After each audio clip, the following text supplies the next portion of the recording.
fan of the products in this family, Aptamil Follow on Milk have asked me to share with you my top ways of juggling work with motherhood.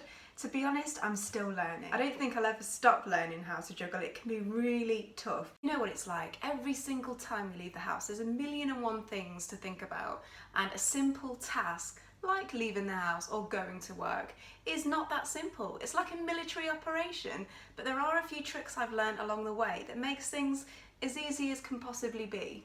I find it really handy to compartmentalize, so that is wear different hats at different times.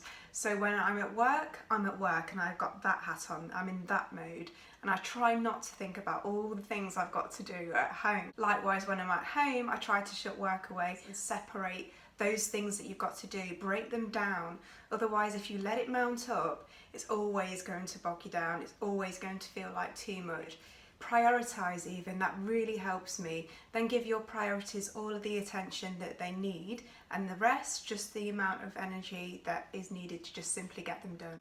Preparing things the night before is a huge help to me, whether it's my outfit and picking that out, maybe picking two out in this British weather and how unpredictable it can be. I'm always prepared, I've got two choices, and I'm not rushing around stressing about it in the morning. Mornings in our house are pretty crazy and pretty manic, so anything like this really helps. I also go down to the nitty-gritty detail of getting the kids' shoes by the door that we always leave the house through. I prepare their bags for the morning, I prepare mine. I also prepare breakfast because I know that I'm not going to get the time to sit down and eat it necessarily. I know it takes energy and organisation, but I promise you, if you do this little bit of preparation the night before, long term it will be so much easier.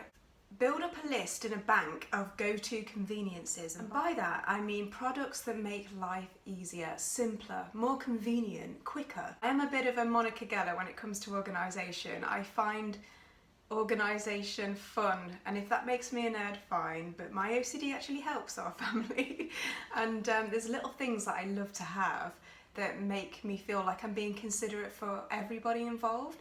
So things on my list, for example, are a huge bag. A big bag to fit in all the stuff that these little people need when we're out and about or on the go or travelling. I've downloaded this amazing app on my phone, which is a family calendar.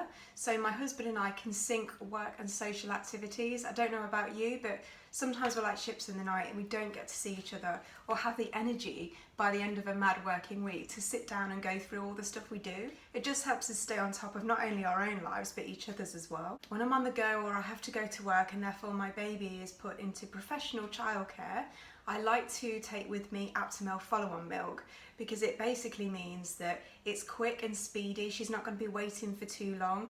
The carer finds it quick, easy and convenient to use because it's liquid form and ready to drink. And I know that I'm doing my best when I can't be there for my baby by doing this, so things like that really make a huge difference to all of us. I'm a sucker for a pretty notebook, so I always take one of those with me as well. List. I've got a list for pretty much everything, but I have to say it's a great way of getting it out of my head and onto paper, and I know that by referring to that list at any time in the day, it will get done and not forgotten, because if I don't write it down, it is very likely that I will slip up and forget it. And you know what? That's okay. But being organised and having these little conveniences in my life definitely make me feel a bit more in control and just on top of things. That leads me nicely to my last point on how to juggle work and motherhood, and that is cut yourself some slack.